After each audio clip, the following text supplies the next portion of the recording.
விடுதலை சிறுத்தைகள் கட்சியின் வெல்லும் சனநாயகம் மாநாடு ஜனவரி 26 திருச்சியில் அனைவரும் வாரீர். எலெக்ஷன் பாத்தீங்கன்னா ஓட்டு கேட்கிற தம்பி தம்பிகள்லாம் ஐடி வேலை பார்ப்பான், எங்கிட்ட ஒரு சென்ட்ரிங் வேலை பார்ப்பாங்க, எங்கிட்ட ஒரு வேலை பார்த்துட்டு இருப்பாங்க. அந்த வேலையெல்லாம் விட்டு போட்டு லீவ் போட்டு கை காசு போட்டு வந்து தெருவு முன்னால படுத்து வைப்பான், கீழே படுத்து வைப்பான், ஏதோ ஒரு வீட்டு வாசல படுத்து வைப்பான், ஒரு கடவாசல படுத்து வைப்பான், எங்கேயோ பஸ் ஸ்டாண்ட்ல படுத்து வைப்பான். காலையில முழுக்க வேலை பார்ப்பான், கை காசு போட்டு சோறு தக்காளி சோறு லெமன் சோறு என்ன கிடைக்குதோ அதை வாங்கி தின்னுட்டு இருப்பான். பூரா கை காசு போட்டு வேலை செய்வாங்க. ஆனா கட்சியில யார் மேல வர்றா, எந்த வேலையையும் களத்துல இறங்கி வேலை செய்யாத, எந்த ஒரு கஷ்டமும் பார்க்காத மிழுக்காக இருந்த அந்நியார் கையிலுடைய உண்டாந்து நீ ரிப்பன் கட் பண்ண விட்டு கொடியேற்ற விட்டுனாக்கா அவனுக்கு கோவம் வருமா வராதா? ரீசெண்டா பாத்தீங்கன்னாக்கா கயல் அவர்களோட சேர்ந்துதான் அதிகமான பேட்டி, வீட்டுல எடுக்கிற வீடியோஸ், பொங்கல் சிறப்பு எல்லாம் பாத்தீங்கன்னா எல்லா வீடியோக்களையும் கயல் அம்மையார் கூடவே இருப்பாங்க. பொதுக்குழு கூட்டத்துல அவங்க கூடவே. ஏன் இப்ப சமீபத்துல ஏன் அதிகமா வரணும், ஏன் வெளியில வர ஆரம்பிக்கிறாங்க, ஏன் சீமான் கூடவே ஒட்டி உறவாட, ஏன்னா அவங்க மனைவி அப்படிதான் இருப்பாங்கன்றது வேற. ஆனா பொலிட்டிக்கலா ஏன் உள்ள கொண்டு வராங்க, வீடியோக்கெல்லாம் ஏன் வர, தம்பிகளுக்கு எதுவுமே தெரியாது. அடுத்த கட்ட தலைவர் யாருன்னு சொல்ல வேண்டிய நேரம் அப்படிங்கிறது. பொதுக்குழுல இந்த விஷயம் பேசியிருக்கிறாரு. அதேதான் பொதுக்குழுல கூட அடுத்த கட்ட தலைவர் யாருங்கிற உள்ள டாக்கு போகுது. அது முற்றுப்புள்ளி வைக்கிறதா பொதுக்குழு கூட்டம் போட்டு அதெல்லாம் யாரும் இல்ல நான் மட்டும்தான் அப்படின்னு போட்டது. இப்ப அடுத்த கட்ட தலைவர் யாரும் சொல்லி ஆகணும். அதுக்குதான் அந்த கொடியேற்ற விட்டது, விளக்கேற்ற விட்டது, ரிப்பன் கட் பண்ணதுக்கு காரணம் அடுத்த தலைவர் யாருன்னு பாத்துக்க. திமுக எடுத்துக்கிட்டாங்க கலைஞர் அவர்களுக்கு அப்புறம் ஸ்டாலின் அவர்களை திடீர்னு கொண்டாந்து உட்கார வைக்கிறார். 70ல இருந்து வேலை செய்யறாரு. அவர் வேலை கட்சியில வேலை செய்யறாரு, நிர்வாகியா ஒரு பொறுப்பா கொடுத்து அப்படி வந்து மேயர் அப்படிதான் வந்தாரு ஸ்டாலின் அவர்கள். இது சீமானே ஒத்துக்கிட்டாப்ல. ஸ்டாலின் அவர்கள் வந்தாருன்னா இதுல இருந்து வேலை பார்த்து வந்துருக்காப்ல. நான் இந்த மாதிரி சொல்றேன் அவரே சொல்லியிருக்காங்க. அடுத்த உதயநிதி உதயநிதிவர்களுக்கும் பொறுப்புகள் கொடுத்து ஸ்டெப் பை ஸ்டெப்பா தான் ஒரு அளவுக்கு இன்னைக்கு அமைச்சர்கள் கொடுத்துருக்காங்க. அவரே வந்து யாருன்னு திடீர்னு இவர் தாங்க ஸ்டாலினுடைய பையன், இவர் தாங்க அமைச்சர் உட்கார வைக்கிறார். கயல் அவர்கள் இதே மாதிரி என்ன ஒர்க் பண்ணிருக்காங்கன்னு நான் கேட்கிறேன். இல்ல எனக்கு என்ன குழப்பமா இருந்ததுன்னா, வாரிசு அரசியல் கட்சியில வந்து அனுமதிக்க முடியாது, எதிர்க்கிறோம் அப்படின்னு சொல்றதோட நிறுத்தாம அவங்க தெலுங்குச்சி கொல்டி இப்படிலாம் சொல்றாங்க இல்லையா, இது சரிதானா? அது இப்ப அந்த கொள்கைக்கு முரணா ஒண்ணு நடக்குதுங்கிற பொழுது அவங்களுடைய கோபம் அது கடைகஞ்சி சொல்லுவாங்க இல்லைங்களா, அறம் சார்ந்த கோபம் இது. அது மாதிரி அறம் சார்ந்த கோபத்துல தம்பிகள் சில கேள்வி கேட்கிறாங்க, கோபத்துல முன்ன கேட்கிறாங்க. அவ்வளவுதான். மேடைகள்ல பேசுற, பிரஸ் பீப்புள் அப்படிதான் பேசுற, மீட்டிங்ல பேசுற தம்பிகள்கிட்ட அதான் பேசி வச்சிருக்க. அந்த தம்பிகள் தான் நீ சொன்ன மொழியின்படி உன்னுடைய கொள்கையின்படி அவங்க கேட்கிறாங்க. கட்சியுடைய கொள்கை அதான. மாற்று மொழியை சார்ந்தவர்கள் இந்த மண்ணை ஆளுவதற்கு தகுதி இல்லை. நாங்கள் வாழக்கூடாது என்று சொல்லவில்லை, ஆளக்கூடாது என்றுதான் சொல்கிறோம். சொன்ன அவங்களும் அந்நியாருக்கு திரள் நிதியில் கார் வாங்கி கொடுக்கவில்லை என்று சொல்லவில்லை. இங்க திரட்டி வச்சிருக்க தம்பிகளுக்கு சேர்ல உட்கார வேண்டாம் என்றுதான் சொல்கிறாங்க, ஆள வேண்டாம் என்று சொல்லவில்லை, எங்களை ஆள வேண்டாம் என்றுதான் அவரும் சொல்றாங்க. கையிலுடையவர்கள் அட்டாக் ஆகுறாங்க அவங்களை ஜாதியை வச்சு. ஆனா அதை பத்தி யாரும் கவலைப்பட்ட மாதிரி தெரியல, யாரும் பதில் சொன்ன மாதிரி தெரியல. அதேதான் இப்ப அந்நியர் அட்டாக் ஆகும் பொழுது காப்பாற்ற வேண்டிய கடமை பொறுப்பு கிட்டத்தட்ட 12 லட்சம் ஃபாலோவர்ஸ் வச்சிருக்கிற சாட்டை துறைமுகனுக்கு இருக்கா இல்லையா? நீ கொள்கை பொறுப்பு செயலாளர் தானே. தம்பிகள் இப்படி பேசக்கூடாது, என்ன தகவல்னாக்க இந்த மாதிரி நடந்துச்சு அந்த மாதிரி நடந்துச்சு என்ன விவரமோ அதை சொல்லணும்ல. அதை சொல்ல உனக்கு வக்கீல் இல்லையே, ஏன் துணிவு இல்ல? அப்படின்னாக்க நீ பேச வந்து நீ அட்டாக் ஆவ ஒன்னையும் கீழே வந்து கழிவு ஊத்துவோம். உன் குடும்பத்தில் உள்ள உன் பெண்களை குறித்தா பேசுவான். அன்னைக்கும் உனக்கு உன் குடும்பத்தில் உள்ள பெண்களுக்கு ஆதரவாக நான் தான் வந்து பேசுவேன். ஏன்னாக்கா நான் பெரியாரை படிச்சேன், நான் அம்பேத்கரை படிச்சேன், நான் அதான் பேசுவேன். நீ இந்த இத்து போன சீமான படிச்சிருக்கேன். அரண்சை நேயர்களுக்கு வணக்கம், நான் மதன் அறிவழகன். இன்றைய நமது சிறப்பு விருந்தினர் தோழர் மைனர் அவர்கள்.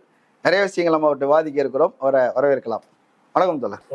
நீங்க சந்தோஷப்படுற மாதிரி ஒரு செய்தி நடந்திருக்குது. சீமானுடைய மனைவி கயல்விழி அவர்கள் திருப்பூர் தொகுதி அலுவலகத்தை திறந்து வச்சிருக்கிறாங்க. எதிர்பாராத ஒரு திருப்பமாக நாம் தமிழர் தம்பிகளே வந்து போட்டு அடின்னு அடிக்கிறாங்க. வழக்கமா வந்து மற்றவர்கள் விமர்சனம் பண்ணுவாங்க, தம்பிகள் முட்டு கொடுப்பாங்க, இதான் நம்ம பார்த்தது. இந்த முறை தம்பிகள் போட்டு அடிக்கிறாங்க, மத்தவங்க வேடிக்கை பாக்குறாங்க. எப்படி இருக்குது இந்த சூழல்? எனக்கு மகிழ்ச்சியான சொன்னீங்க. உண்மையிலே அது அந்நியாருக்கு தானே மகிழ்ச்சி இல்லை. அதான் நீங்க சொன்ன இன்னொரு விஷயம்னாக்கா, இது நம்ம பல நாட்களா பல வருஷமா தம்பிகிட்ட உரையாடுறது. நீங்க நினைக்கிறது மாதிரி கட்சி கிடையாது. நான் தம்பிகளை வந்து குறைச்ச மதிப்பு இல்லை. அவங்க வந்து ஏதோ ஒரு குறைபாடு வெளியில உள்ள கட்சிகள்கிட்ட இருக்கு, எனக்கு வந்து போதாமையா இருக்கு, எனக்கு உங்களுடைய செயல்பாடுகள் பத்தல, அதனால அண்ணன் மேடல பேசும் பொழுது வீரஜனமா பேசுறாரு, வாரிசு அரசியல் அப்படிங்கிறதுக்கு எதிராக பேசுறாரு.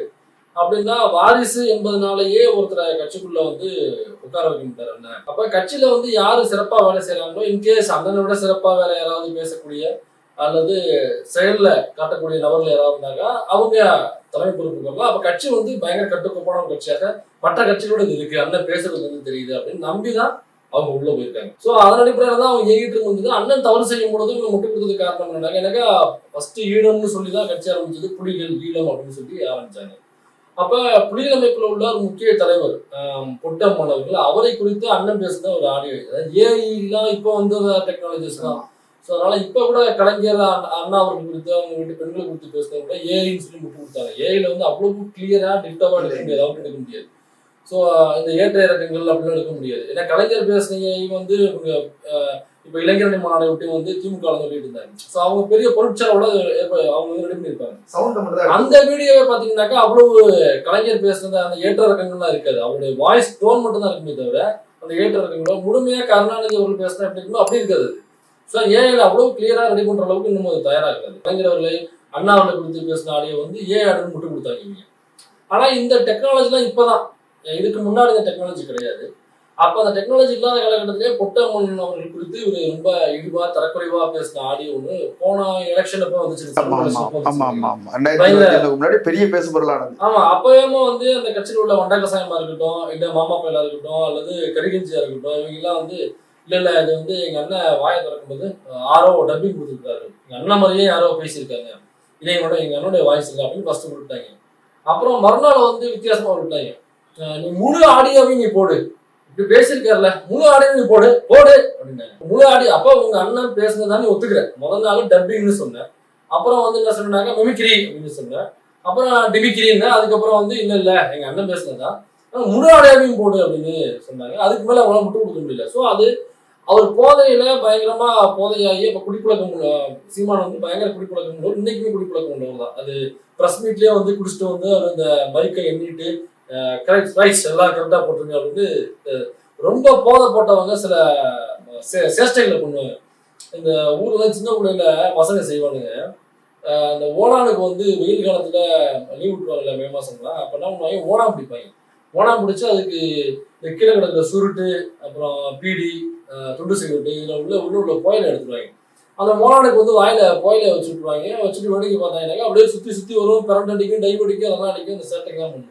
அந்த மாதிரி ரொம்ப போதை போட்ட மனுஷன் வந்து இந்த மாதிரி சில சேட்டைகள்லாம் பண்ணுவோம். யாருக்காவது ஃபோன் பண்ணி பேசுறது, அல்லது வேற யாராவது ஃபோன் பண்ணாங்க இந்த மாதிரி தான் மதிக்கக்கூடிய தலைவர்களே வந்து ஆபாசமான வார்த்தைகளை பேசுறது. பேட்டிகள்ல கூட பார்த்திருக்கிறேன்.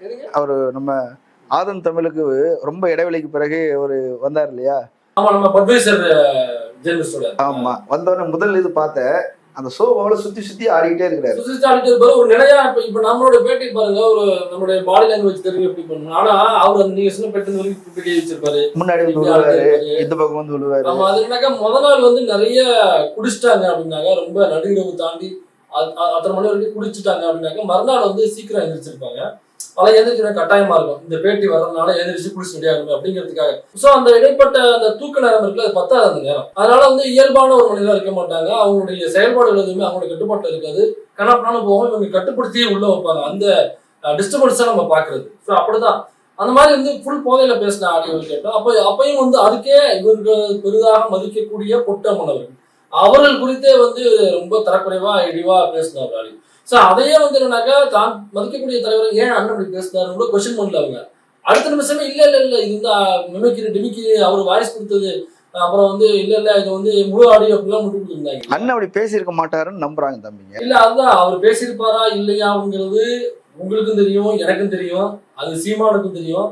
சீமானுக்கு முட்டு கொடுக்குற மற்ற தம்பிகளுக்கும் தெரியும் அண்ணன் பேசியிருப்பாரா இல்லையா அப்படிங்கிறது அவங்களுக்கு தெரியும். ஸோ நான் அதுக்குள்ள இப்படி வந்து முட்டு கொடுத்துருந்த தம்பிகள் என்ன பண்ணாலும் முட்டு கொடுக்க முடியும். விஜயலட்சுமி ஒருத்தவங்க வந்து கேஸ் கொடுக்க வந்தாங்க. அவங்க எஃப்ஐஆர் கொடுத்துருக்காங்க. எஃப்ஐஆர்ல அவங்க விடிய காலைல 8 மணிக்கு அவங்க ஆபீஸ்ல அண்ணன் புல் சரக்க போட்டு நல்ல புல் போதையில போனை போட்டு ஆபீஸ் வர வச்சு வலுக்கட்டாயமாக அந்த விஜயலட்சுமி நடிகையோட அவங்க வந்து உறவு வச்சிருக்காரு அப்படிங்கிறது அவங்க எஃப்ஐஆர்ல கொடுத்த ஸ்டேட்மெண்ட். அது மட்டும் இல்லாம இன்னும் சில பெண்களோட தொடர்பு இருந்துச்சு அப்படின்னு சொல்றாங்க. பிரபாகரன் அவர்கள் இறக்கும் பொழுது மதுரையில ரூம் போட்டு அண்ணா வந்து இங்க இருக்கிற விஜயலட்சுமி ஒரு டிக்கெட் போட்டு ஃபிளைட்ல வர வச்சு எனக்கு ரொம்ப வருத்தமா இருக்கு, கடைசியா ஒரு தடவை வந்து பார்த்துட்டு தலைவர் இறந்து போட்டார், ரொம்ப வருத்தமா இருக்குன்னு கண்ணீர் விட்டு கதறி எழுது அந்த பிள்ளைய வர வச்சு அவர் ரூம்ல என்ன பண்ணாரு அப்படிங்கிறது அவங்க கொடுத்த கம்ப்ளைண்ட் வீடியோக்குள்ள பேசுறாங்க. அப்ப இவ்வளவு ஓப்பனா இருந்துமே இல்ல எங்க அண்ணன் வந்து அப்படிலாம் பண்ணிருக்க முடியாது, அவர் பண்ணிருப்பாருங்கிறது தம்பிகளுக்கு தெரியும் நிதர்சனம். ஆனா எனக்கு இந்த தலைவர் விட்டா அவர் ஆள் கிடையாதுங்க. இந்த வாரிசு அரசியலை முடித்து கட்டுவதற்கு அண்ணனை விட்டால் ஒரு ஆள் கிடையாது. நீங்க வந்து கலைஞருக்கு அப்புறம் ஸ்டாலினுக்கு அப்புறம் வந்து நீங்க கொண்டு வருவீங்க, இதனால நம்ம நோடி பார்த்துட்டு இன்பநிதியை கொண்டு வருவீங்க. ஏன்னா சங்கராச்சாரியர் மடமா அது ஏன் தகுதி உள்ளவர்களுக்கு அங்க இடம் இல்லையா, தகுதி உள்ள ஆராசாவோட இடம் கொடுக்கல, இவருக்கு இடம் கொடுங்க அவருக்கு இடம் கொடுங்கன்னு சொல்லிட்டு இடையில போத்துறவர்கள் எல்லாம் பார்ப்பாங்க. ஸோ இப்படி பேசும்பொழுது கீழே உள்ள தம்பிகள் ஆமா அண்ணன் இப்படி பேசுறாரு, கரெக்டு தான்ப்பா, சரியா தான்ப்பா பேசுறாரு அப்படின்னு சொல்லிட்டு தான் அந்த ஆர்கசத்துலதான் அந்த கட்சியில போய் சேர்ந்திருப்பாரு. இப்ப அன்னியார் வந்து இந்த ஆபீஸினுடைய ரிப்பனை வெட்டி திறந்து வைக்கிற போட்டோ வந்து குத்து வரைக்கும் ஏற்றி வைக்கிறாங்க, கொடி வரை ஏத்துறாங்க, கொடி வரைக்கும் ஏற்றி வைக்கிறாங்க. அப்ப என்னன்னாக்கா இந்த ரிப்பன் கட் பண்ணி கொத்து வரைக்கும் ஏற்றி கொடி ஏத்துறாங்கனாக்கா சீமானுக்கு அப்புறம் அந்த பொறுப்பு அவருக்கு. என்னக்கா இந்த மாதிரி செயல்பாடுகள், இந்த கத்திரி வெட்டி குத்துவிளக்கு ஏற்றி கொடியேற்றுறது அப்படிங்கிறது சீமானுக்கு அப்புறம் அந்த கட்சியில வேற யாரும் செய்தார்களா அப்படிங்கிறது எனக்கு தெரியல. இருந்திருக்காரு, இன்னும் பெரிய பெரிய நபர்கள் அந்த கட்சியில இருந்திருக்காங்க. ராஜீவ்காந்தி அந்த கட்சியில வெளில வந்திருக்காரு, கல்யாணசுந்தரம் இருந்திருக்காரு, இப்ப சாட்டை திரும்புங்கிற மாமா பையன் அந்த கலைஞர், இந்த அடிப்படைகள் எல்லாம் நடக்குது இந்த கட்சியில. இதுக்கு முன்னாடி கூட இவரு இருந்தாரு, நம்ம தமிழ் முழக்க சாகுலோமி கூட இருந்தாரு. அவரு கூட எனக்கு தெரியுது அந்த கட்சியினுடைய மிகப்பெரிய ஒரு பினான்சியரே அவர் தான். ஆரம்பத்துல அவர் தான் பினான்ஸ் பண்ணி அந்த கட்சி ஓடிட்டு இருந்தது. அவர் கட்சியில முக்கிய நிர்வாகியா இருந்தாரு. அவருடைய பொண்ணு தான் அந்த கட்சியில ஜெனிலியா, அந்த பொண்ணு அவங்களுக்கு அவரோட பொண்ணு. அவர் கூட அந்த சாகுல மீது கூட கொடியேற்ற நான் பார்த்தது இல்லை. இந்த மாதிரி ரிப்பன் கட் பண்ணி இந்த மாதிரி நிகழ்ச்சிகள்ல அவரை கூப்பிட்டு சிறப்பிச்சு நான் பார்க்கல. சீமானுக்கு அப்புறம் கைலுள்ள தான் கூப்பிட்டு இது பண்றாரு. அப்ப அந்த கட்சிகளோட தம்பிகள் இருக்காங்களா, அவங்க உண்மையான ஒரு கொள்கையோட போய் உட்காந்துருக்காங்க. நான் அவங்களுக்கு குறை சொல்லு. இப்ப அந்த கொள்கைக்கு முரணா அவங்க நடக்குதுங்கிற பொழுது அவங்களுடைய கோபம் அது அறம். அந்த கலைஞர் சொல்லுவாங்க இல்லைங்களா, இது வந்து அறம் சார்ந்த கோபம், அது அறம் சார்ந்த கோபம். அது மாதிரி அறம் சார்ந்த கோபத்துல தம்பிகள் சில கேள்வி கேட்கிறாங்க, கோபத்துல முன்ன கேட்கிறாங்க, அவ்வளவுதான். இல்ல எனக்கு என்ன குழப்பமா இருந்ததுன்னா, வாரிசு அரசியல் கட்சியில வந்து அனுமதிக்க முடியாது, எதிர்க்கிறோம் அப்படின்னு சொல்றதோட நிறுத்தாம அவங்க தெலுங்குச்சி கொல்டி இப்படிலாம் சொல்றாங்க இல்லையா, இது சரிதானா? அது இல்ல, அதான் அதாவது திணை விதைத்தவன் திணை இருப்பான், திணை விதைத்தவன் வினை இருப்பான். அதனால நீ மாற்று மொழி பேசுகிற அல்லது மாற்று மொழியை தாய்மொழியாக கொண்டவர்களா அல்லது வாட்டவருடைய அவங்க தமிழர்களாக உணர்வதாக கொடுத்தவங்க அவங்க சாதியா பார்க்கும் பொழுது தமிழ்நாட்டில் இல்லாத வேற ஒரு சாதியை சார்ந்தவர்களாக கூட இருக்கலாம். ஆனா தமிழ் மொழி அதிகப்பட்டு உள்ளவங்களா இருக்கலாம், அவங்க தன்னை தமிழர்கள் உணரலாம். இந்த மாதிரி தமிழ்நாட்டுக்குள்ள உள்ள மக்களை வந்து நீ இவங்க வந்து இந்த சாதி வந்து இங்க உள்ள சாதி இல்ல, அது ஆந்திராவில் உள்ள சாதி, அவங்க எல்லாம் தெலுங்கர்கள், அவங்கதான் இங்க வந்து முழுக்க முழுக்க ஆக்குபை பண்ணி நம்மளுடைய உரிமைகளை பறிக்கிறது, நம்மளுடைய அதிகாரத்தை பறிக்கிறது அவங்கதான், நம்மளுடைய இடத்தை பறிக்கிறது அவங்கதான், நம்மளுடைய பணத்தை பறிக்கிறது அவங்கதான் அப்படின்னு ஒரு பொய் பிரச்சாரத்தை பண்ணி அப்படிதான் நீ கூட்டத்தை சேர்த்த. அப்ப நீ சொன்ன அதே தெலுங்கு மொழியை தாய்மொழியாக கொண்ட ஒரு நபர் தான் அக்கா கையல்விடி அவர்கள். நாம என்ன சொல்றோம்னாக்கா, யாரையும் மொழியை வச்சு நான் பிரிக்கிறது இல்லை. இவரு தெலுங்கு பேசுற மொழியில இருந்து வர்றவர், அல்லது அவருடைய சாதி தெலுங்கு பேசுகிற மொழி, அல்லது இவங்க சாதி வந்து ஒரு மலையாளம் பேசுகிற மொழியில இருந்து சீமான் வந்து அவருடைய பேர் சைமன், அவர் ஒரு கிறிஸ்தவர் அப்படிங்கிறதோ மதத்தை வைத்தோ, அல்லது சைமனுடைய தாய்மொழி வந்து மலையாளம், அவர் ஒரு மலையாளத்துக்காரு, அதனால வந்து ஒரு மலையாளம் எப்படி, அதை எதுவுமே நான் சொல்லல. அரசியல் சட்டம் என்ன சொல்றதுனால யார் வேணாலும் வரலாம், இங்க யார் வேணாலும் கட்சி ஆரம்பிக்கலாம். அவங்கள மக்கள் நம்புறாங்களா பின்னாடி போவாங்க, அல்லது அவங்களுக்கு கெட்டவர்களாக கூட இருக்கலாம். அப்ப நல்லவர்களாக இருக்கக்கூடிய நாம வந்து பேசி அவங்களுக்கு இழுக்கிறதுக்கு நம்ம தவறிட்டோம், அல்லது நம்மள்கிட்ட இல்லாத ஏதோ ஒண்ணு அவருக்கு காமிச்சு மயக்கிட்டாரு, அவ்வளவுதான். அதுக்காக வந்து சைமன் வந்து மலையாளம் பேசுகிற மொழியை சார்ந்தவர் அப்படின்லாம் நம்ம சொல்லல. அவர் மலையாளம் மலையாளத்தை தாய்மொழியாக கொண்டவராக இருந்தாலும் கூட நான் அவர் தமிழரா ஏற்கிறேன். அவர் தமிழரா உணர்ந்தா சைமன் அவர்களை நான் தமிழரா ஏற்கிறேன். எம்ஜிஆர் இருந்தாலும் அவர் மலையாளி, தமிழரா உணர்ந்தா நான் தமிழரா ஏற்கிறேன். இப்ப அதே மாதிரி கையில் அவர்கள் வந்து ஒரு தெலுங்கு பேசுகிற மொழியிலிருந்து ஒரு குடும்பத்திலிருந்து வந்தவராக இருந்தாலும், அந்த தாய்மொழியை சார்ந்தவராக இருந்தாலும், அவங்க தமிழச்சி அப்படின்னு சொன்னாலும் நான் ஏற்கிறேன் அவங்கள. நான் ஒன்றும் பிறந்துடல அவங்கள. அதனால நான் எங்கேயுமே போய் நான் எந்த அளவுக்கு ஹார்ட்கோரா நாம் தமிழச்சி எதிர்க்கிறது உங்களுக்கே தெரியும். அப்ப அந்த அளவுக்கு நான் வந்து ஹார்ட்கோரா நாம் தமிழ் கட்சியை எதிர்க்கிறேன். நான் கூட இவங்களை வந்து இந்த சாதியை சார்ந்தவர்கள் அல்லது இந்த மொழியை சார்ந்தவர்கள் அப்படின்னோ, சீமான் அவர்கள் வந்து இவர் பேர் சைமன், இவர் கிறிஸ்தவர், இவர் ஒரு மலையாள குடும்ப பிரிவில் வந்தவர் என்றும் நான் அப்படி சொல்லி நான் ஒதுக்கவே இல்லை. யார் வேணாலும் அந்த கொள்கையை தான் நான் டார்கெட் பண்றேன். இவங்க கத்திரி வெட்டுறதுமே நான் விமர்சிச்சு ட்வீட் போட்டிருந்தேன். நான் என்ன விமர்சிச்சேன்னாக்கா, என்னப்பா சீமான் எங்க போனாரு, அடுத்த தலைவர்கள் எங்க இருக்காங்க, என்ன திடீர்னு அப்ப வாரிசு அரசியல் இருக்குன்னு சொல்லிட்டு நான் கமெண்ட் பண்றேன். ஆனா கமெண்ட் அவங்களுடைய தம்பிகள் கிளப்பி பார்த்தோம்னாக்கா அவர் என்ன சொல்லி, ஏன்னா என்னுடைய அரசியல் நான் படித்த அம்பேத்கர் அவர்களாக இருக்கட்டும், பெரியாரா இருக்கட்டும், அண்ணாவா இருக்கட்டும், இவங்க எனக்கு என்ன பயிற்றுவிச்சாங்க அப்படின்னாக்கா, யாரையும் மொழி, சாதி, இனம் இதை வச்சு யாரையும் ஒதுக்க கூடாது, மதம் இதை வச்சு யாரையும் ஒதுக்கவோ பிறந்தவோ கூடாது, மனிதர்கள் என்கிற அடிப்படையில் எல்லாரும் ஏற்கணும், அவருடைய செயல்பாடுகளை தான் விமர்சனம் பண்ணணும் அப்படிங்கிறத எனக்கு சொல்லிக் கொடுத்த அரசியல் நான் படிச்ச அரசியல். ஆனா அவங்களுக்கு ஒவ்வொரு மீட்டிங்லயும் அவர் என்ன சொல்றாருனாக்கா, குறிப்பா அருந்ததி சமூகத்தை டார்கெட் பண்ணி போனதுல பேச, அருந்ததி சமூகத்தை சார்ந்தவர்களை வந்து ரொம்ப தரக்குறையா பேச, அவருக்கு அவர் மீது எஸ்சிஎஸ்டில அவங்க வழக்கம் போட்டிருந்தாங்க, நீதிமன்றத்தில் இருக்கு அந்த வழக்கு. எங்க போனாலுமே சாதியை வைத்து மக்களை பிரிக்கிறது, பேருக்கு பின்னாடி சாதி பேர் போட்டுக்க அப்படிங்கிறது, அப்புறம் மதத்தை வச்சு பிரிக்கிறது, எனக்கு ஓட்டுப்படாத இஸ்லாமியர் கிறிஸ்தவர்கள்லாம் வந்து சாத்தானின் பிள்ளைகள், அவங்களாம் சைத்தானின் பிள்ளைகள் அப்படிங்கிறது. அப்ப இந்து மதத்தை சார்ந்தவங்களும் எதுவும் பேசுறது இல்லை. ஆனா முஸ்லிம் கிறிஸ்தவர்கள் மட்டும் சாத்தானின் பிள்ளைகள், சைத்தானின் பிள்ளைகள். அப்ப மொழியை வச்சு நீ ஒதுக்குற, மொழி பிரிவினைவாதத்தை உண்டு பண்ற, சாதி பிரிவினைவாதத்தையும் உண்டு பண்ற. அப்ப இந்த பிரிவினைவாதம் எல்லாத்தையுமே நீ உண்டு பண்ற. சரி, நீ பாலினமா சமத்துவமா இருக்கீங்கன்னாக்கா அதுவும் இல்லை. விஜயலட்சுமி அப்படிங்கிற ஒரு பெண் வந்து பேசுறாங்க, அவங்களுக்கு ஆதரவா வீரலட்சுமிங்கிறவங்க வர்றாங்க. வீரலட்சுமி அவருடைய செயல்பாடுகள்ல விமர்சனம் பண்ணலாம், அவங்க என்ன சொல்றாங்க என்ன செய்யறாங்க விமர்சனமா செயல்பாடுகள் விமர்சனம் பண்ணலாம். ஆனா என்ன சொல்றாங்க, அவ்வளவு பிரஸ் பீப்புள் உட்கார என்ன சொல்ற, ஆமா அதுக்கு இதுக்கு இந்த முகக்கட்டையெல்லாம் 1 கோடி ரூபான்னு நான் கொடுத்த பாருங்க அப்படின்னு சொல்லி அவங்கள பாடி ஷேமிங் பண்ற, அவங்க வந்து ரொம்ப அழகா இல்ல அப்படின்னு சொல்லிட்டு பாடி ஷேமிங் பண்ற. இப்படி சொல்லும் பொழுது அது சொல்றதுக்கான தகுதி உனக்கு என்னடா இருக்கு, ஏன்டா பணம் கொட்டா மூஞ்சி அப்படின்னு சொல்லி வீரலட்சுமி திருப்பிக்கிட்டு முகல காரி துப்புனா என்ன பண்ணுவோம், மூஞ்சோட எங்க வச்சுப்ப, க்ளோஸ் அப்ல முகராட்டையை பார்க்க முடியுமா அப்படின்னு வீரலட்சுமிக்கா பாதிக்கப்பட்ட வீரலட்சுமிக்கா திருப்பி கேட்டா நீ என்னப்பா பண்ணுவ, இப்படியாப்பட்ட கிழட்டு நாய உனக்கு அவ்வளவு சின்ன பொண்ணு கேக்குதாடா அப்படின்னு சொல்லிட்டு வீரலட்சுமிக்கா திருப்பிட்டு கேட்டா, அல்லது பாதிக்கப்பட்ட விஜயலட்சுமிக்கா திருப்பிட்டு கேட்டா என்ன பண்ணுவீங்க? அப்படி பேசக்கூடாது. நாம அப்படி பேசுறவங்க இல்ல, அவங்களும் அப்படி பேசுறவங்க இல்ல. ஆனா நீ வயது முக்கியம் இல்ல, ஆனா நீ அப்படிதான் தொடர்ந்து பேசிட்டு இருக்க, மேடைகள்ல பேசுற, பிரஸ் பீப்புள்கிட்ட அப்படிதான் பேசுற, மீட்டிங்ல பேசுற, தம்பிகள்கிட்ட அதான் பேசி வச்சிருக்க. அந்த தம்பிகள் தான் நீ சொன்ன மொழியின்படி உன்னுடைய கொள்கையின்படி அவங்க கேட்கிறாங்க. உன் கட்சியுடைய கொள்கை அதான, மாற்று மொழியை சார்ந்தவர்கள் இந்த மண்ணை ஆளுவதற்கு தகுதி இல்லை, நாங்கள் வாழக்கூடாது என்று சொல்லவில்லை, ஆளக்கூடாது என்றுதான் சொல்கிறோம். சொன்னில்ல, அவங்களும் அந்நியாருக்கு திரள்நிதியில் கார் வாங்கி கொடுக்கவில்லை என்று சொல்லவில்லை. இங்க திரட்டி வச்சிருக்க தம்பிகளுக்கு சேர்ல உட்கார வேண்டாம் என்றுதான் சொல்கிறாங்க, ஆள வேண்டாம் என்று சொல்லவில்லை, எங்களை ஆள வேண்டாம் என்றுதான் அவரும் சொல்றாங்க. அப்ப வார்த்தைகள் எனக்கு கத்துக் கொடுத்த வார்த்தைகளை நான் கமெண்ட் பண்ணுவேன், நான் பேசுவேன், அவர்களுக்கு கத்துக் கொடுத்த வார்த்தைகளை அவங்க கமெண்ட் பண்ணிருக்காங்க. என்ன முறதவரை பிறந்த கொல்டிக்கு கொடுக்குறியா அப்படின்னு அவங்க நாம கேட்கல, எந்த இடத்துல நாம கேட்கல. நம்மை சார்ந்தவர்கள் ஒரு பிரியாரிஸ்டோ அதர்ம மனோஜ் இருக்காப்ல, என்னோட ஆட்புறா அவரு டீல் பண்ணுவாப்ல, அவருமே வந்து இந்த வார்த்தையில பயன்படுத்தி பேசுறது இல்ல. சோ அப்ப தம்பிகள் தான் இந்த அட்டாக் பண்றாங்க. அப்ப இதுக்கு பதில் சொல்ல வேண்டிய முழுக்க பதில் சொன்னாங்க. அந்நிய அட்டாக் ஆகுறாங்க, கையிலுடையவர்கள் அட்டாக் ஆகுறாங்க அவங்களுடைய ஜாதியை வச்சு. ஆனா அதை பத்தி யாரும் கவலைப்பட்ட மாதிரி தெரியல, யாரும் பதில் சொன்ன மாதிரி தெரியல. அதேதான் இப்ப அந்நியர் அட்டாக் ஆகும் பொழுது காப்பாற்ற வேண்டிய கடமை பொறுப்பு கிட்டத்தட்ட 12 லட்சம் ஃபாலோவர்ஸ் வச்சிருக்கிற சாட்டை துறைமுகனுக்கு இருக்கா இல்லையா? நீ கொள்கை பொறுப்பு செயலாளர் தானே, நீ பேசணும்ல. உங்க அண்ணி இப்படி அட்டாக் ஆகுறாங்க, கொல்டின்னு சொல்லி உங்க அண்ணியை திட்டுறாங்க, தவறான வழிமுறையில பிறந்தவங்கன்னு சொல்லி உங்க அண்ணிய உங்க கட்சி தம்பிகளை திட்டுறாங்க. நீ வந்து டீல் பண்ணணும்ல, தம்பிகள் இப்படி பேசக்கூடாது, என்ன தகவல்னாக்க இந்த மாதிரி நடந்துச்சு அந்த மாதிரி நடந்துச்சு என்ன விவரமோ அதை சொல்லணும்ல, அதை சொல்ல உனக்கு வக்கீல் இல்லையே, ஏன் துணிவு இல்ல அப்படின்னாக்க நீ பேச வந்து நீ அட்டாக் ஆவ ஒன்னையும் கீழே வந்து கழிவுகளையும் ஊத்துவோம், உன் குடும்பத்தில் உள்ள உன் பெண்களை குறித்தா பேசுவான். அன்னைக்கும் உனக்கு உன் குடும்பத்தில் உள்ள பெண்களுக்கு ஆதரவாக நான் தான் வந்து பேசுவேன். ஏன்னாக்கா நான் பெரியாரை படிச்சவன், நான் அம்பேத்கரை படிச்சவன், நான் அதான் வந்து பேசுவேன். நீ இந்த இத்து போன சீமான படிச்சிருக்கேன், அப்ப அவன் தரக்குறைவா பேசுவானாக்கா நீ இன்னமும் தரக்குறைவா பேச போற, அதான் நடக்க போகுது. அந்த சண்டைகள் தான் கீழே போயிட்டு இருக்கே தவிர இதுல வேற ஒன்றும் பெருசா நான் ஒன்னும் எதிர்பாராது இல்லை. இவங்க ரிப்பன் கட் பண்ணும் பொழுது இந்த கமெண்ட்ல தம்பிகள் என்ன பேசுறாங்க அப்படிங்கிறத நான் பேச போறேன். டைம் இல்லாம அட்மின் டாக்ஸ் பப்ளிக் டாக்ஸ் போடாம இருக்கலாம், அதை போட்டுருப்பேன். நான் வேற இதுல ஓடிட்டு இருக்கலாம், போட முடியலாம், ஒரு நாள் கண்டிப்பா போடுவேன். ஸோ அவங்க கற்றுக் கொடுத்ததா இப்ப எப்பயுமே இந்த மாதிரி வரும்போது நம்ம ஒதுங்கி வேடிக்கை பார்த்தா போதும், தம்பிகளே டீல் பண்ணிப்பாங்க, அவங்களே கணிச்சு பதிலிடுவாங்க.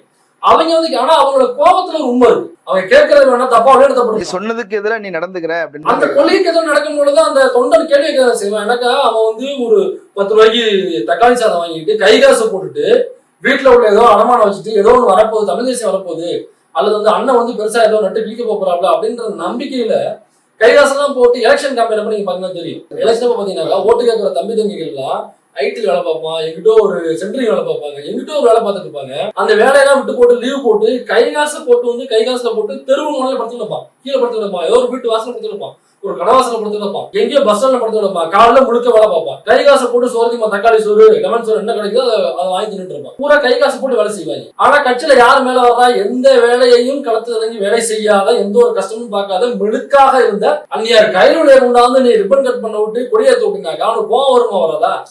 சிலர் வெளியேறி இருக்கிறாங்க. முருகன் முத்துசாமி அவர் டி நகர் சட்டமன்ற தொகுதியுடைய பொறுப்பாளரா, வடிவேலு புகழேந்தி மாறன், இவங்கெல்லாம் வந்து ஒரு தென் சென்னை கிழக்கு புகழேந்தி மாறன், ஒரு நிர்வாகிகளே தொகுதி பொறுப்பாளர்களே வெளியேறாங்களா, அதுக்கு என்ன காரணம்? இல்ல இவங்க எல்லாமே அதிருப்தியில தான் வெளில போறாங்க. எனக்கா ஒரு கட்சிக்குள்ள வரும் பொழுது நிர்வாகம்னாக்கா அவங்களுக்கான அந்த ஒரு பொறுப்பு போட்டாங்க, அந்த பொறுப்புக்கான ஒரு பவர் இருக்கும். ஸோ அவருக்கு கீழே ஒரு 4-5 பேர் இருப்பாங்க, இவரு அவங்க 4 பேர்ட்ட வேலை வாங்க ஒரு கட்சி அப்படிதான் கட்டமைப்பா போகும், அந்த கட்சி அப்படிதான் வளரும் கட்டமைப்பு தான். அப்படி இல்ல ஒரு தலைமையின் கீழே இப்ப உள்ள பிஜேபி சென்ட்ரல் கவர்மெண்ட் மாதிரி ஒரு தலைமையின் கீழே அப்படின்னாக்க ஒட்டுமொத்தமா குட்டிச்சவராதான் போகும். மாநிலங்களில் உள்ள மக்கள் என்ன கஷ்டப்படுறாங்கிறது நமக்கு தெரியும். சோ அதே மாதிரிதான் ஒரு தலைமையின் கீழே அப்படின்னாக்க அது அப்படிதான் போகும். அந்த மாதிரிதான் அந்த கட்சி ஒரு தலைமையின் கீழே, அந்த ஒரு தலைமையின் கீழே அப்படிங்கிறதுமே ஏன் அண்ணன் வச்சிருக்காருனாக்கா, நான் போயிட்டேன்னாக்கா நான் யாரை கை காமிக்கிறோம் அவங்க தான் வந்து உட்காரணும். அண்ணன் யாரை கை காமிப்பாருனாக்கா கைரண்டியாரை தான் கை காமிப்பாரு அப்படிங்கிறத நீங்க தம்பிகள் இன்னைக்கு உணர்றீங்க. ஆனா இந்த விஷயத்த நான் என்ன தெரியுமா சொன்னேன், அந்நியாருடைய வீடியோ ஒன்று வைரல் ஆச்சு. அவங்க வந்து இந்த கலரி பாயிட்டோ அல்லது இந்த மான்கும்பு ஃபைட்டோ போறது மாதிரி அவங்க வந்து ஒரு வீடியோ கிட்ட வைரல் ஆச்சு. அந்த கட்சியில உள்ள அந்த கவர்னர் ஒருத்தன் இருப்பான், பாக்கியராஜன் ஒருத்தன் இருப்பான், அவன் ஷேர் பண்ணியிருந்தான்.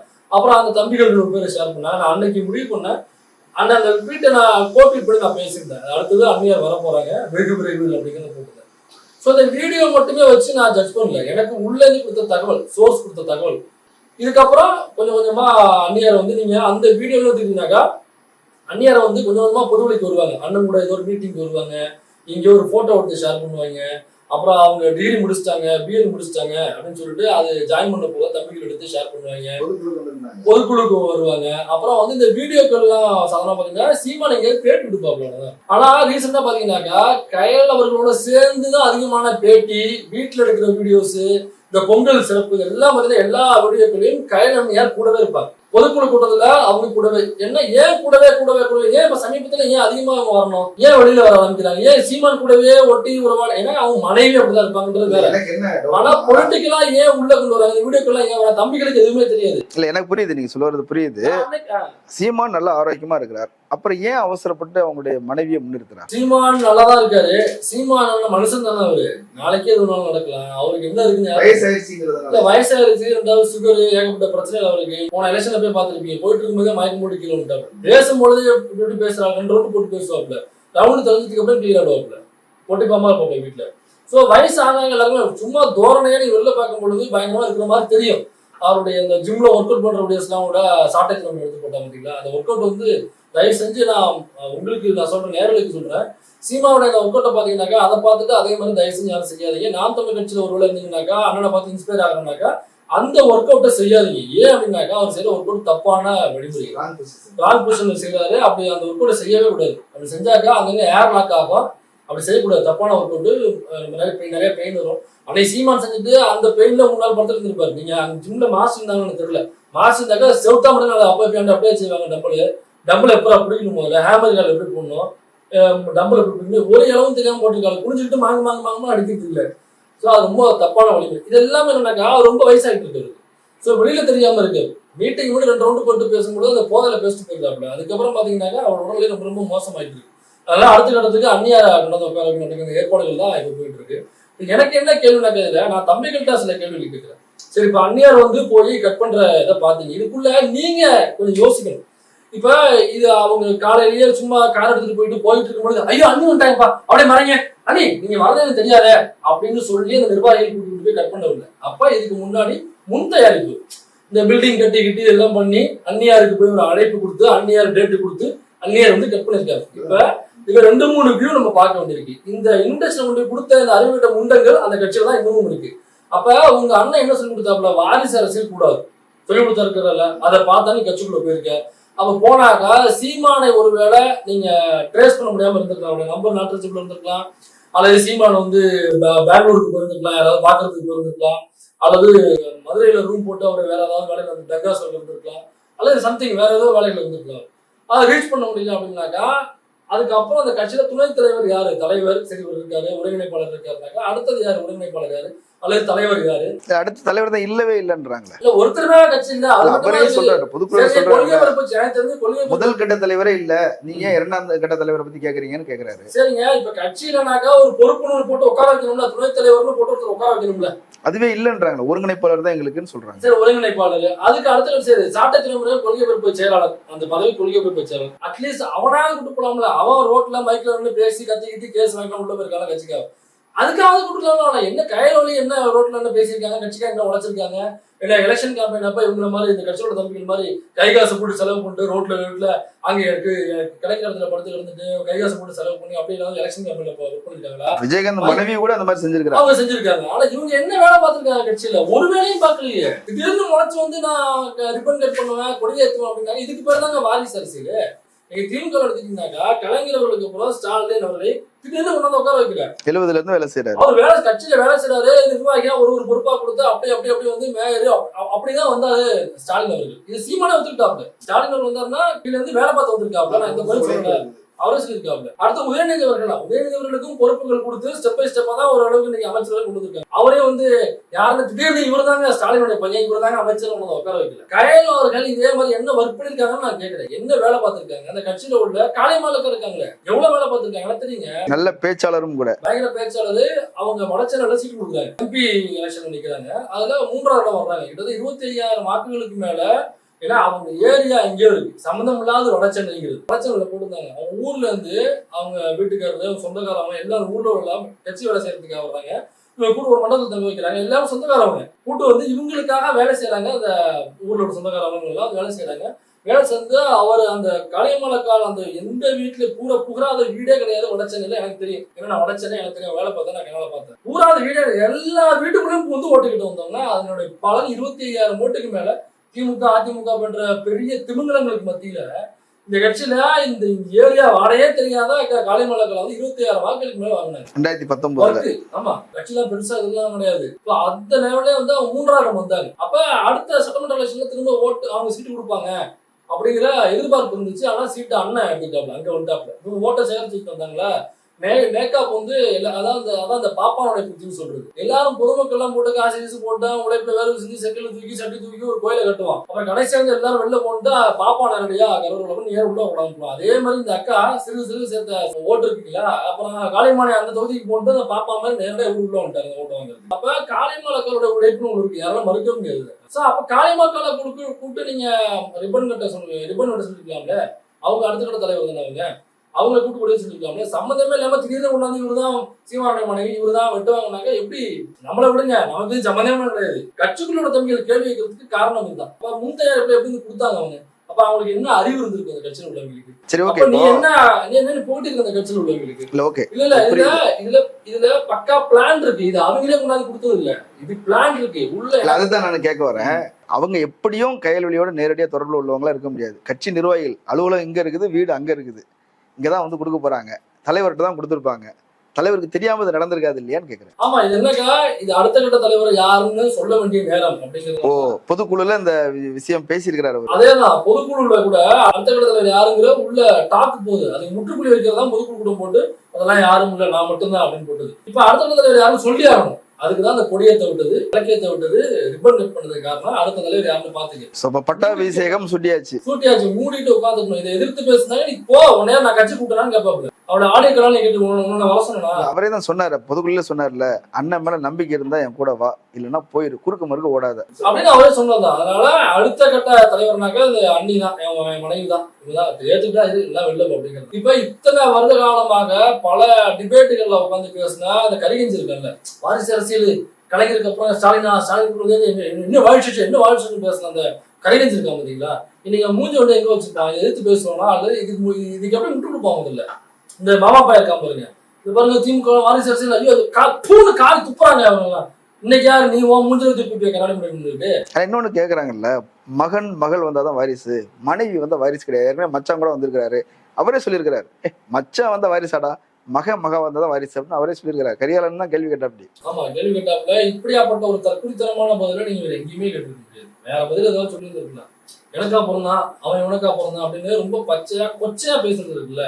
இது அண்ணாமலைக்கு அடுத்தது சீமான், அல்லது சீமானுக்கு அடுத்தது அண்ணாமலை அப்படின்னு சொல்லுவாங்க. கொச்சையான வாரிசு அரசியல்னா என்னன்னா, எந்த ஒரு தகுதியும் இல்லாத திறமையும் இல்லாத ஒரு நபர், எனக்கு தெரிந்த நபர் என்பதனாலேயே ஒருத்தர் கூட முன்னிறுத்துறது. அவன் என் பையனா இருக்கலாம், பொண்ணா இருக்கலாம், என் பொண்டாட்டியா இருக்கலாம், பிள்ளையா இருக்கலாம், எங்க அப்பனா இருக்கலாம், எங்க அம்மாவா இருக்கலாம், என் ஃப்ரெண்டா கூட இருக்கலாம். எனக்கு சம்பந்தமே இல்லாத யாரோ ஒருத்தர் சொந்தக்காரன் 3வது 4வது சித்தப்பா பையனா இருக்கலாம். அன்னைக்கெல்லாம் பார்த்துருப்பேன். என் சொந்தக்காரன் அடிப்படையினாலே அவனோட இதுக்கு பேர் தான் வாரிசு அரசியல் என்பது. எந்த ஒரு திறமையும் தகுதியும் இல்லாம கட்சியில எந்த ஒரு வேலையும் பார்க்காம அவனோட முன்னிறுத்துறது. இப்ப ஜெய்ஷா இருக்காப்ல, அமித்ஷா பையன், அவரு இன்னைக்கு கிரிக்கெட் கவுன்சில்ல ஒரு மிகப்பெரிய தலைவர் பொறுப்புல அவர் தான் இருக்காப்ல. அவருக்கு என்ன தெரியும் நம்ம கேள்வி வைக்கிறோம்ல, ஜெய்ஷாக்கு என்ன தெரியும்? அந்த கிரிக்கெட் கவுன்சில் ஹெட் ஆகிறதுக்கான அந்த திறமை கபில் தேவை விட ஜெய்ஷாவுக்கு இருக்கா நான் கேட்கிறேன். கபில் தேவுக்கு இருக்கா, ஜெய்ஷாவுக்கு இருக்கா? அல்லது கங்குலிக்கு இருக்கா, ஜெய்ஷாவுக்கு இருக்கா? தோனிக்கு இருக்கா, ஜெய்ஷாவுக்கு இருக்கா? இப்படியே அஜய் ஜடேஜாவுக்கு இருக்கா, ஜெய்ஷாவுக்கு இருக்கா? அங்கதான் கபில் தேவ் முடியாது. ஆமா, அப்ப அவங்களுக்கு தான் இருக்கு. இவருக்கு கிரிக்கெட் தான் என்னன்னு தெரியாது இல்லைங்க. அதை தாண்டி வந்து கம்யூனிகேஷன் ஸ்கில் வேணுங்க. அது எல்லாமே நல்லா பேசுவாங்கன்றது வேற. கபில் தேவ் இங்கிலீஷ் பேசுவாரு, அவங்க. இப்ப இவருக்கு அந்த ஸ்கில்லாவது இருக்கு அப்படின்னு பார்த்தோம்னாக்கா இவருக்கு அதுவும் கிடையாது. 55 அப்படிங்கிறத நீங்க ஜெய்ஷா, அமித்ஷா பையன் ஜெய்ஷாட்ட சொன்னீங்கன்னாக்கா, நீங்க பத்திரிகையில 55 சொல்ல போறாருன்னா, நீங்க வீட்டுல இருந்து 3 கர்ச்சிப்பு புது கர்ச்சிப்பு எடுத்துட்டு போகணும். பூரா அப்படி வரும்போது புரிஞ்சுக்கினாக்கா அப்படியே ஊத்தும் அதுல சொல்லு. அந்த அளவுக்கு 55 போட்டு கொன்னு கொலை பண்ணி தான் வாயில இருந்து வீசி அடிப்பாங்க. அப்ப இந்த ஜெய்ஷா எப்படி அதுக்கு தலைவரானாக்க அமித்ஷா பையனுங்கிற காரணத்தினாலேயே கிரிக்கெட் கவுன்சில்ல ஒரு தலைவர். கிரிக்கெட் கவுன்சிலுக்கு அமித்ஷாவை சம்மந்தம் இல்லையாங்க அப்படின்னு பேசினாக்க அவன் தப்பு இருக்கும். இதோட உள்ள வாரிசு அரசியல் என்னங்கிறத நம்ம இந்த ஃபார்முலா தெரிஞ்சுக்கணும். அப்படி இல்லைனாலே முட்டு கொடுக்க வரல. அப்ப உன் மச்சானுக்கு வந்து எந்த ஒரு தகுதியும் திறமை இல்லாம கொடுத்துருக்கு. அதை கேள்விப்பட்டு மாட்டிக்கிட்ட மச்சான் எனக்கு பிறந்தவங்க இல்லையே அப்படின்னு கொச்சையா சொல்றாங்க அந்த இடத்துல. இது திருப்பிட்டு அவர் கேள்விக்கிட்டா என்ன ஆகும்? ஏதாவது எனக்கு முன்னாடி கேள்வி வைக்கிறாருன்னு வச்சுக்கோங்க ஆகும். கொஞ்சம் ஒன்று எங்க வச்சுக்கிட்டு இப்ப அதே மாதிரிதான் இல்லைங்க கயல் வந்து என்னுடைய வாரிசு இல்லையே, அவன் வந்து அவங்களுக்கு அவங்க அப்பாவுக்கு பிறந்த வாரிசு அப்படின்னாக்கா இது அப்பட்டமா முட்டு கொடுக்குறது தான். இதுக்கு நாம ஒன்றும் சொல்ல முடியாது. இது மக்கள்கிட்ட கூட விடாமலாம் கட்சிகளில் உள்ள தம்பிகள் புரிஞ்சுக்கிட்டோம். இல்லைங்க அந்நியார் வந்து அண்ணனுக்கு பிறக்கல இல்ல, அவர் வந்து காளிமுதி தானே பிறந்தாரு அப்படின்னு நீங்க உருட்டிட்டு போங்க. உங்க கட்சி நீங்க ஏத்துக்கிறாதான் ஏத்துக்கலாம் உங்களோட விருப்பம் இல்லை, நம்மளுடைய கருத்து ஒண்ணும் இல்லை. ஓகே, இப்போ ஏற்கனவே எதிர்ப்புகள் வர ஆரம்பிச்சிருச்சு, நிறைய விமர்சனங்கள் வருது, நிறைய பேர் வெளியே வந்துட்டு இருக்கிறாங்க. தேர்தல் நெருங்குற நேரம் இப்படி ஒரு பிரச்சனை வந்திருக்குது, எப்படி எதிர்கொள்றாங்கன்னு பார்க்கலாம். கலந்து கொண்டு கருத்துக்களை பகிர்ந்தமைக்கு நன்றி. நேயர்களை மற்றொரு விருந்தோடு மீண்டும் சந்திக்கலாம். நன்றி. அரண்சை நண்பர்களுக்கு வணக்கம். அரண்சை ஊடகம் சுயேட்சையாக இயங்குவதற்காகவே உருவாக்கப்பட்டது. நாம் செய்கிற வேலை உண்மையிலேயே மக்களுக்காக செய்கிறோம் என்பதை நீங்கள் நம்பினால், வாய்ப்பு இருந்தால் இந்த ரேசர் பே QR கோடுக்குள்ளே நீங்கள் வந்து அதை ஸ்கேன் பண்ணி எங்களுக்கு உங்களால் இயன்றதை விருப்பம் இருந்தால் ஆதரவு தெரிவிக்கலாம்.